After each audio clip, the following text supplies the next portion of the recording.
And I'm live.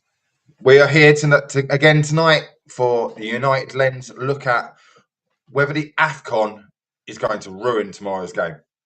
We will also touch on all aspects of Sesko's supposed poisoning. I think food poisoning was meant in that press conference. And whether these Afcon players are going to be there or be on a plane. Certain injuries, Mason Mount, has he rejigged the formation that Amring wants to play. And we will also be on a bit of a transfer watch tomorrow night with Tyler Adams, obviously heavily linked with Manchester United as a possible midfielder. So all that to come on tonight's show. But first off, let's just start with Sesko and the manager's press conference. For those who probably didn't watch the press conference, he was talking about De Ligt, Maguire, and then a little. It was a weird phrase. He said that Sesko's back training, but he'd had, and he used the word poisoning. Now, for anyone who English is their first language, if we were talking about an athlete, poisoning could be food poisoning. Seems the most logical, or it could be an infection because he was recovering from a knee, so it could be a throat infection. It could be the flu. It could just be a poor use of the English language. But I don't know. Chat, you let me know. Do you think Sesko is going to make an appearance on the bench? I can't see him starting. Like, I'd give the chance of him starting as 1 in 100. But I can see him maybe being stuck on the bench to make our bench look stronger. Because let's be fair, we've had no attacking bench players for last 2-3 weeks. The only one has been Shea Lacey, and the manager's too scared to put him on. So yeah, so Sesko could be back. He also touched on De Ligt. For those who were expecting De Ligt maybe to start, it seems like he's got a twinge in his back. So he was describing how he thought he was going to be okay. He finished the Palace game, and then he's still feeling a niggle in his back. For someone who's had a few knocks in their back over the years, we're probably looking at a hit in the sciatic nerve, and it's just twinging away. The more running you do, anyone who's aware, your glutes, your hamstrings, they all come up to your sciatic nerve, and it has an adverse effect, especially if you're jumping and heading the ball. So don't expect De Ligt to play, maybe again on the bench, which might be an absolute godsend for young Aidan Heaven, who for the last 2 games, I know he played a half in one and saw out the other. I thought he's been immense. I don't know what other people had thought. I know a lot of us are rubbing our hands together. We can't wait for Maguire to get back to give us that aerial dominance, or we can't wait for the butcher, Martinez, to get on their pitch and start. Let's call it what it is, snapping some legs, because he was on the pitch for like 10 minutes and still put someone in the stand the other week. So I think Martinez has been dealt with really, really well. I don't know what other United fans think, but I'd rather have a player like that come back slowly and stay back, like Mason Mount is right now, like Luke Shaw is. Okay, Mason Mount and Shaw, we probably 50-50 on whether or not they should be starters. But I'm pretty sure 75+% of the fan base would say Martin is in for the left-sided centre back, which would be hard on young Aidan Heaven at the moment, who's playing so well, but he is playing in the centre. So yes, that's a few knocks that we got. There's still going to be no Maguire. He didn't really give an outcome of when that's going to happen. Depending on whether you're watching this, we're still waiting for the embargo section to come out. I think it's 10 o'clock tonight. So 2.5 hours after this video, everything that I've said might change. He might let on a few more details. And for that reason, I think we'll move swiftly on to what most of us are worried about, and that's the Afcon. So yeah, the Afcon. The last year we seem to have, the last Afcon we got away with an absolute. I don't know what went on with Unana, But we flew him out there, private jet. We flew him back. He played every game. He got back. He played for us. Um, but it is very. I don't know if people are aware. Even though we held him back and agreed it, we flew him out on a private jet. They didn't actually play him in the first game. Whereas I don't think that's going to be the case for these players. In Burmo, there's rumours, but obviously there's a big fallout with the squad at the moment. With the manager, he doesn't believe he's been sacked because no one's told him to his face. Which fair enough, grow a pair and deal with your management problem face to face. But Mazraoui, so Mazraoui will be playing right, right back, I suppose, for Morocco because normally you have Mazraoui at left back and you have the PSG. Oh God, I can't think what his name is. It's gone out of my head. But he's out injured. He got injured at the early part of the season. It's going to come to me in a minute. But yeah, what are we thinking? If Mazraoui goes in, we got. I think he'll go quarterfinals, semi-finals minimum. It's very hard to say what's going to happen with some of these teams, but Ivory Coast, which is Ahmad, semi-finals, quarterfinals minimum normally for them, and obviously Cameroon haven't qualified for the World Cup, having an absolute meltdown. So we're just going to have to wait and see what goes on there. So yes. Oh well, we've got my first ever comment, and that's a big up from I Am Titanium. Thank you very much. You are now officially the first person to comment on one of my videos. There have only been 3, so it wasn't a high bar, but it's great to have you in here. Obviously, goes without saying, please like, subscribe, and share. Help me grow. But yes, I Am Titanium. Let me know what you think is the lineup tomorrow night, because I'm going to run through a few of them in a minute. I'm going to start with Bournemouth, and then we're going to look at the Man United. But as I was saying, if we're going to lose these Afcon players, we're going to struggle to replace them for the next few games, just purely on their position on the pitch. And we all know Amarin's not going to change his formation. It is going to be 3-5-2-1. I don't care. That's what it is. Doesn't matter who we've got. If he has to play 6 defenders in that formation, he will. So yes, let's move on to the next part where I want to look at the formations. So let me just quickly get Bournemouth up on the screen. Here we go.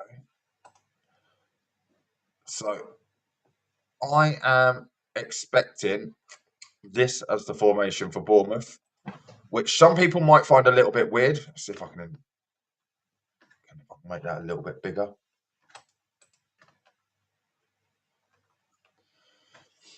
That'll do. That will do. So, keeper will always be the same. That's not going to change. I think that's safe to say. So we'll look at the rest. Their centre backs are quite solid centre backs. Senesi and I think it's pronounced Dakita. But it's the midfield. The midfield for me is a very open, like, you got Alex Scott, who's obviously just been moved into the England team. We're being linked with Tyler Adams. Tavernier's been playing well for him. So technically, right now we're being looked at we're looking at a Bournemouth midfielder that isn't playing, which is no different to us doing that for the Wolves game. And yeah, I want to have a good look at Adams, see what he's up against. I.e. Bruno, Casemiro, would he fit in?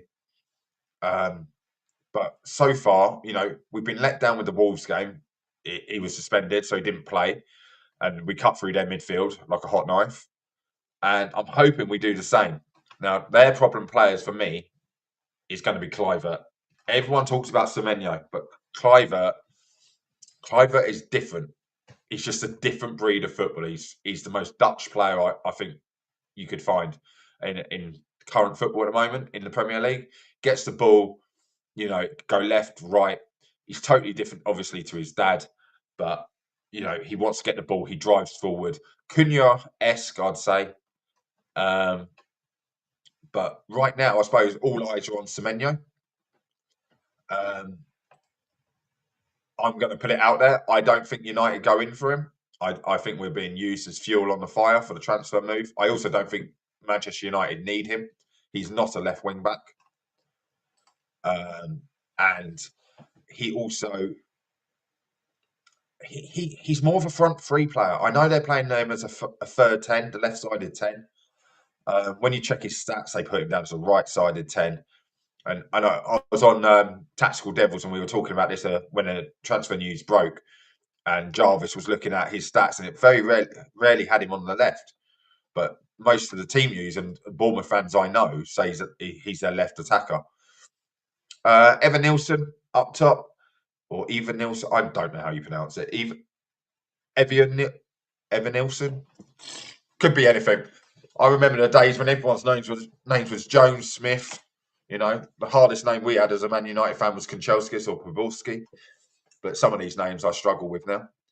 But yes, the Bournemouth team, I think that's the formation. I don't think they're going to cause as much problem as a whole, but they attack hard and they attack fast, and they press just the same. It's the gegenpress. It's very Liverpool of the last 10 years under Klopp.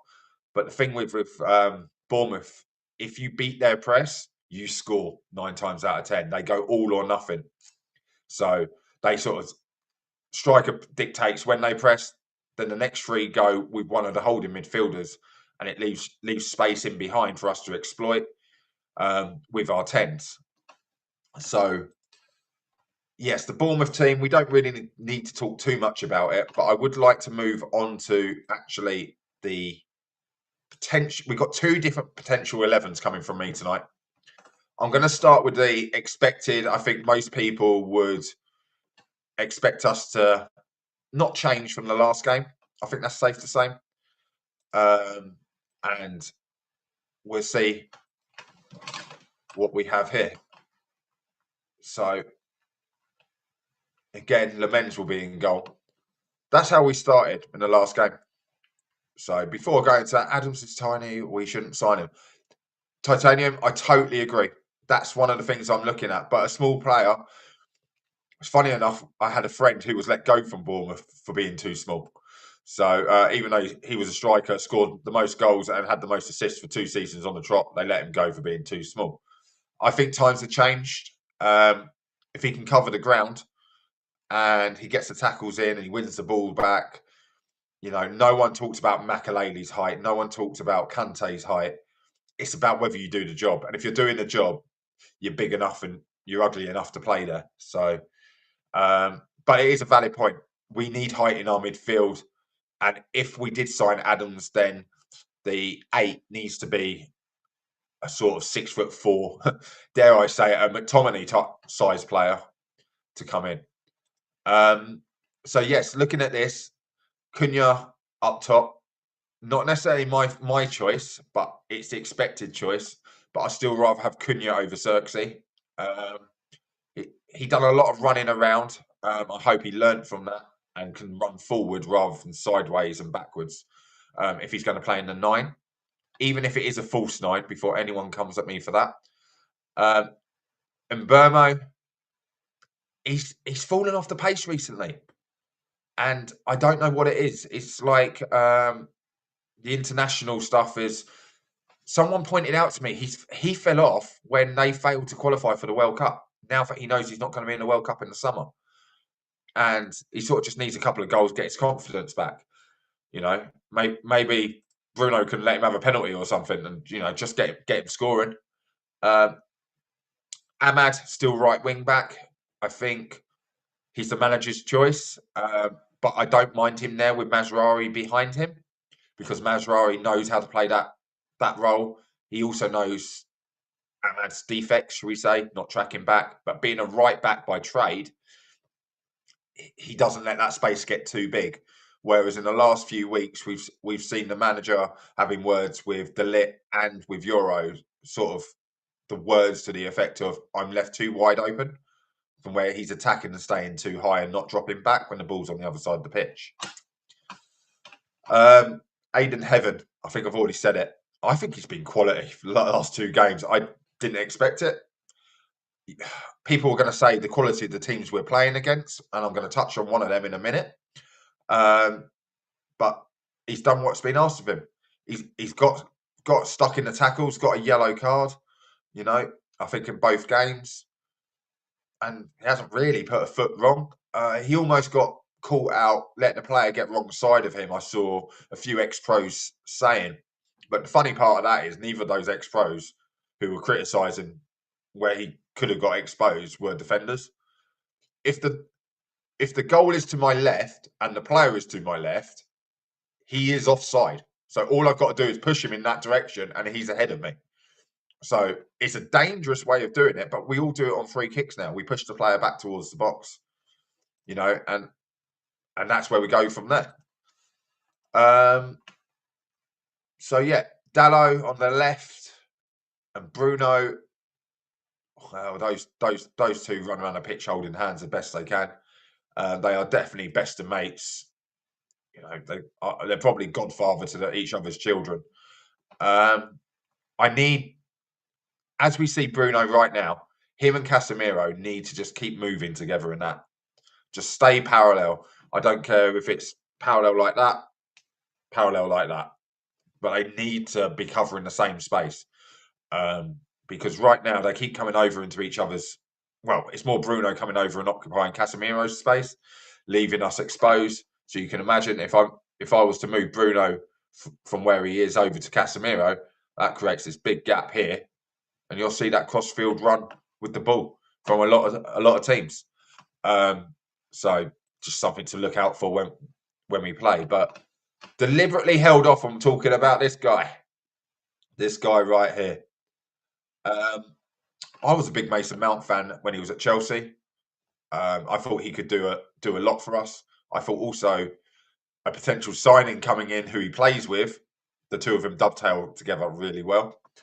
But yes, Mason Mount, his form and the team playing well, it's there in the stats. We can see it. So the stats are basically Mount on the pitch, starting games, we win in the games. He's not the only one. Casemiro has barely conceded any goals with him on the pitch. Most goals conceded are after he goes off, which when you look at our current goal difference of minus 22, or conceding 22 goals, that is, I think it's 6 or 7 he's conceded out of that 22 with him on the pitch. The rest is after Ugarte's come on late on in the game, or we've opened up with Kobe Mainu, Ugarte, and pushing Bruno further forward. So another reason why I think Ugarte's on his way out, and we'll bring in a Conor Gallagher in the January transfer window on loan. Whether that's the right thing or the wrong thing to do, we can discuss that on a different show. But I think Conor Gallagher is perfect, even if they're doing 45 minutes each. They're very, very similar players. Gallagher's got more energy, obviously, in his legs than Casemiro, who's got one foot in the grave right now. But, he's still been our best midfielder and probably one of our best players all season. So that's what I expect us to play. But I think the Afcon could cause us some problems. And for that reason, I've had a look at a different formation. And I would like some opinion on this. Now, it's never going to be perfect. And obviously, we get injuries. But right now, with the injuries we've got, that's how I see us lining up. I don't like Dallo over here. I think he would expose us just as much as Ahmad, and it's probably one position we really need to look at as the right wing back. We could potentially swap Dallo and Dorgu, but it makes no sense. But Kobe Mainu, the man, the myth, the enigma. I think he's got a chance. I think if with Mbeumo gone, Ahmad gone, the obvious choice is to move Bruno Fernandes into the 10 and bring Mainu in alongside Casemiro. Um, and this is based on the manager's words of he's fighting for the same position as Bruno Fernandes. Well, if Fernandes moves further forward, then there is only one replacement for him. Now, I know managers well enough. They might go, well, but for this game, I fancy more of a defensive double pivot, and Ugarte would give us that. And I could understand it from one point of view, but I think Ugarte goes missing more than Bruno, so I wouldn't do it. But the other one is obviously bringing Lenny Euro in alongside Heaven on the right, because you wouldn't move Heaven over. You can't move Luke Shaw over because they're both left-footed. It just makes sense to play Euro there rather than, I know in the last game Euro came on and went into the middle with Heaven. Obviously, if De Ligt's back by some miracle and decides that he gets past fit and his back's okay, then you could see De Ligt in there instead of Euro, or De Ligt in for Heaven. It could go either way. But I prefer this as a more balanced attacking formation. And with Cunha dropping in, it would be more of a 3-4-3 because we know Fernandes will do whatever he wants, but he's doing it from a higher position. So when he goes and closes down that goalkeeper, Cunha can just drag across into his position, and we start getting this little rotation going that way or a little rotation going that way. I can only hope. But yes, please get in the comments. Let me know which one you prefer. You know, whether we play with Bruno in a 10 when Mbeumo goes tomorrow night. We're going to have to wait and see. Like I said earlier at the beginning of the video, we don't know if in the embargo section he might mention more about what has been agreed, because it's going to be let go, I think, 10 o'clock tonight. If it's not 10 o'clock tonight, it's tomorrow morning. So we will find out. What other things have we got right now? We have got to talk about, Tyler Adams. I want to come back to the Tyler Adams. I see I Am Titanium obviously said about his height. Tyler Adams is a short player, but like I said, he's been playing well and he's been very well trained under Iriola. I think Iriola is a very good technical manager. You know, every aspect is covered for each player, so they all know their role. It's probably one of the things we'd criticise Manchester United for. Whether, you know, we all know as a footballer, most footballers know about going forward, and it's that tracking back, and you sort of switch off. Oh, I don't really care about that. I'll do it in training, but when it comes to a match, you're always looking to take the most positive attacking position on the pitch, which is why the defensive players are so important in our formation. Natural defensive players who want to defend before going forward. But so yeah, Adams and Semenyo, it is transfer watch. I don't know if they can hurt us tomorrow. Tanium obviously said that he's looking to think it's going to be a draw, but I'm happy with a 1-0 win off our backside. You know, it's not going to be from a set piece. Unless it's Casemiro from a free kick, maybe. He seems to always sneak in around the back post on free kicks. But if my formation was to be played with Euro on the pitch and Heaven on the pitch, a bit more height in the box, so we could still have a bit of a threat from corners. Because let's be fair, we are one of the set piece kings of the Premier League currently. We've gone from not scoring one in almost 100 games, it felt like 2 years ago, to now scoring nearly every game at least one set piece. And if we can't score a set piece, we tend to get an own goal, you know. So yes. What else have we got? So this game, there's one last thing I wanted to bring up, and I think this is the most important thing for us to talk about on this preview show. because of our last few previews that we've been watching. It doesn't matter what channel you watch, we all say the same thing. Will Manchester United bottle it? And to be fair, they have been. They definitely have been recently. League table as it stands, we are in 8th with the possibility of going up to 5th, joint on points with Chelsea again. You know, we are currently constantly holding hands, probably until we play each other. And looking to jump up with Aston Villa, who have come out of nowhere, in my opinion, from the start of the season they had. But recently, the start of the games has been so slow. These Monday night games, it's as if it's cursed, and they don't want to be there. You know, the people in the chat, I don't know what you think, but for me, I hate playing the Monday night. Always have done, always will do. It's a bit like playing early on a Saturday, the 12:30 kickoff, or that horrendous game we had against Palace at 12 o'clock kickoff on a Sunday. That's unheard of. But a lot of these players don't like it, and I don't get why, because they should be used to playing midweek at 8 o'clock kickoffs.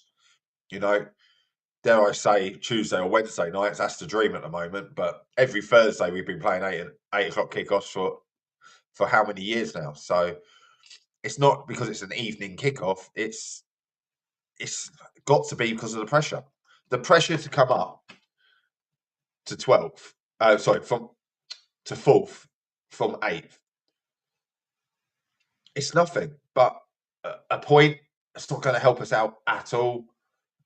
You know, we're just going to be joint on points with Sunderland. Okay, yes, a point goal difference wise will put us 6th. We go above Sunderland and Liverpool. So either way, we're moving up, and it's our position at Christmas is. We all know it. Ferguson used to say it to us all the time. Where you are at Christmas gives you a good platform going forward. It's not about the transfers. It's not about the players you bring in. It's about the players you bring in if you're in the bottom half of the table. It's about the players you bring in if you're sitting top and you want to keep moving forward. But in all honesty, when you're fighting for the rest of the European spots, say from 3rd down to 8th/9th, if the other teams don't buy players, then nothing's really changed. So it's down to what you can do as a team, and we need more of a team aspect. I've been pushing that for a lot. Now it's always about the badge on his shirt and that desire to win, desire to keep scoring, desire to run back and get 11 men behind the ball if you have to stop the goal. And we're still not seeing that enough from Manchester United. So yes, tomorrow night, 6th, 5th, 4th, we've got to keep pushing for those positions as we go. So worst case scenario, a point, we move up. But we cannot lose. This is a must win or draw game. The loss cannot be on the cards. So yeah, please let me know. Come in the comments. Let me know what you think the score is going to be tomorrow night. So yes, that's pretty much it from me tonight. I'm only doing a quick short preview show. And as that has just popped in, as I've said it, he's right. Titanium, it is. It's all about the win. And that's the only thing that should be going in the players' heads. So that is it from me. And I will catch you again on the United Lens. Catch you later.